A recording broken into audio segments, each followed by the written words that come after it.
अस्सलामुअलैकुम दोस्तों, ਤੁਸੀਂ ਵੇਖ ਰਹੇ ਹੋ ਪਾਕ ਪੰਜਾਬ ਟੀਵੀ ਤੇ ਮੈਂ ਆ ਤੁਹਾਡਾ ਦੋਸਤ ਅਬਦੁਲ ਵਾਹਿਦ। ਦੋਸਤੋ ਮਾਸ਼ਾਅੱਲਾ ਤੁਹਾਡੇ ਵਾਸਤੇ ਅੱਜ ਮੈਂ 2 ਕਨਾਲ ਦਾ ਪਲਾਟ, ਤੁਸੀਂ ਪਲਾਟ ਵੀ ਕਹਿ ਸਕਦੇ ਹੋ ਤੇ 2 ਕਨਾਲ ਦਾ ਹਾਤਾ ਵੀ ਕਹਿ ਸਕਦੇ ਹੋ।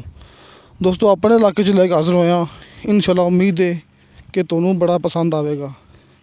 ਇਹ ਸਭ ਤੋਂ ਪਹਿਲੇ ਆਪਾਂ ਤੁਹਾਨੂੰ ਦਿਖਾ ਰਹੇ ਹਾਂ ਜਿਹੜਾ ਕਿ ਮੇਨ ਰੋਡ ਹੈ, ਜਿਹੜਾ ਆਪਣੇ ਇਸ ਪਲਾਟ ਦੇ ਬਿਲਕੁਲ ਕਰੀਬ ਹੈ।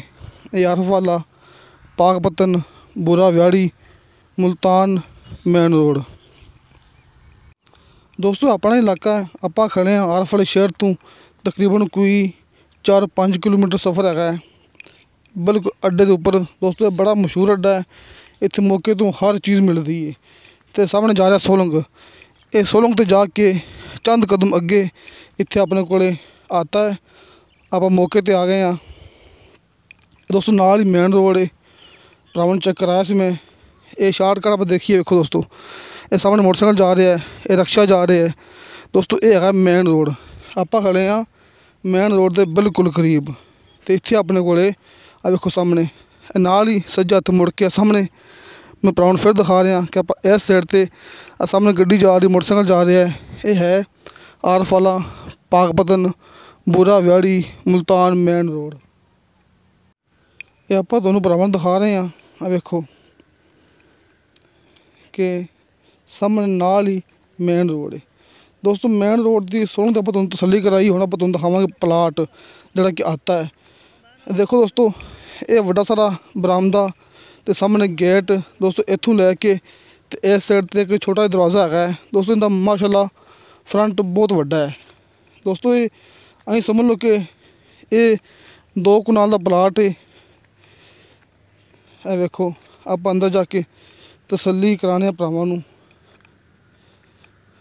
ਇਹ ਵੇਖੋ दोस्तों बाहर की लोकेशन चेक कर लो कि ये सामने जिहड़ा कि बरामदा है, 4 दीवारी की हुई है। तुसीं इहनूं प्लाट भी कह सकते जी, हाता भी कह सकते जी। कि यह दरवाज़ा, ये छोटा दरवाज़ा ये भी इहदे विच आ जांदा है। इत्थों तक इहदा जिहड़ा कि फ्रंट है दोस्तों 100 फुट इनका फ्रंट है तो 80 फुट इनकी अंदर लंबाई है।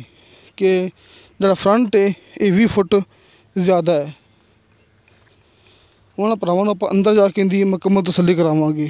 दोस्तों माशाअल्लाह इनका फ्रंट बहुत वड्डा है, मैं भरावां नूं दिखा चुकी हाँ कि इनकी फ्रंट वड्डा है तो इनकी बैक साइड से जिहड़ी कि लंबाई है वो घट है। बरामदा है माशाअल्लाह बहुत वड्डा, दीवार की हुई है। अंदर उन्होंने अपना जरा कि जानवर मवेशी गाय भैंस का इंतज़ाम किया है।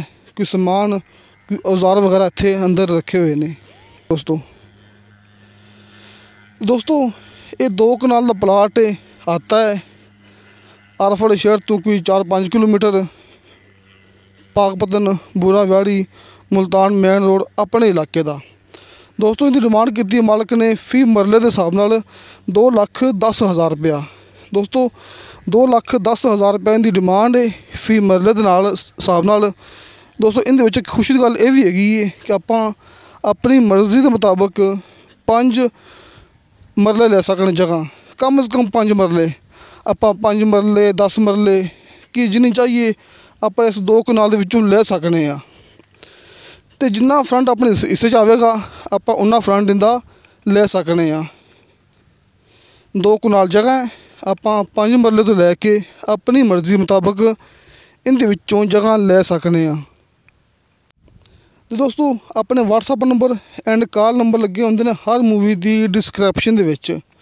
कि अगर कॉल ते रबता ना हो सके भरावां दा मेरे नाल, क्योंकि नमाज के टाइम बस दफ़ा मोबाइल की आवाज़ बंद होंदी है, मोबाइल साइलेंट ते लग्या होंदा है, या फिर मोटरसाइकिल ते दौरान सफ़र असी कॉल अटेंड नहीं कर सकते, बस दफ़ा नहीं पता लगता।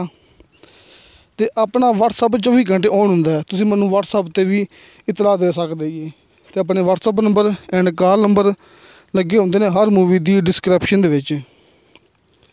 दोस्तों मुकम्मल गलबात भरावां दस चुके हैं, बाकी भरा अपना रबता कर सकते हैं।